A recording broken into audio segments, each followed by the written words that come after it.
Hello, everyone, and welcome to another episode of Minding Your Purpose podcast. I am your host, Laqwanda Roberts-Buckley.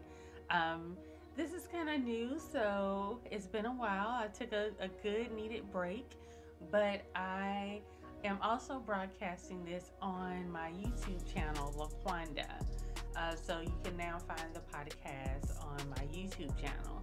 Tonight we are going to discuss stop lying to your damn self. You know, as at the end of each year, I take a self-inventory. I look at the energy that I've been using towards certain things. I look at my goals that I had at the beginning of the year and compare it to what I have done. And the one thing that I realized, and everything that I didn't do, I noticed that it wasn't a true reflection of myself. It was like a part of me was holding myself back from being who I really was. Being concerned of being accepted by people, being concerned about whether or not, you would be, rejected, being concerned that you would lose opportunities. And I had to stop and say, you know what? I can't keep lying to myself, because what's happening when you lie to yourself about who you are and what you really care about and the things that you really want to do, your goal list for the year is fake.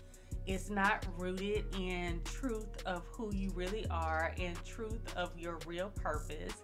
And so you're finding yourself doing things that you don't want to really do. And so the task doesn't get completed. And so I had to have a meeting with myself about, you know what? I'm not going to lie anymore. I know for a fact when it comes to me, I am a hardcore social justice advocate.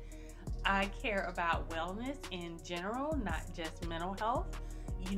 I really, when I think about my career long term, I do not want to practice therapy. I do not want to be a therapist, because I am more focused on that macro level. And those are the truths that I had to come up with myself by sitting with myself and analyzing, why is it you haven't been dedicated to some of the things that have been on your list over and over and over again? And the answer was, those goals had no business being on my list in the first place, because they were not true reflections of who I am.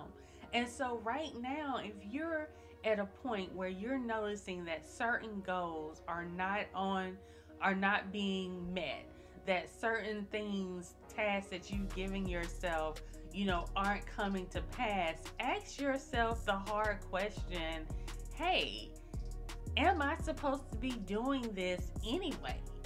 Is this really, really my purpose? Is this really, really a part of myself? Is this really who I am? And if the answer is no, don't beat yourself up. Don't feel like you wasted time, because everything that you've done has taught you something. And use the skills that you did learn during that time and apply them to what you really care about and what you're really passionate about. Now, I know that when it comes to switching things to the direction of your path, one thing that we're always concerned about is, will I be able to make a living doing this? That is my concern, because I'm always used to having things mapped out for me in my mind that this is the direction that I'm going to go into. But it's okay if you don't have the full map in front of you. It's okay if you can't see every single step of the journey. An aspect of this, depending on, it's either faith in yourself, faith in your ancestors, faith in whatever you believe in to get you to that next step. But you have to come to a point to where you have a meeting with yourself and ask, am I lying about who I am, what I care about, and what I really want to do? And if you find yourself in that position, say, okay, we were here. What's my next step to get me towards where I truly need to be and where I truly want to be? All right, everyone. Until next time,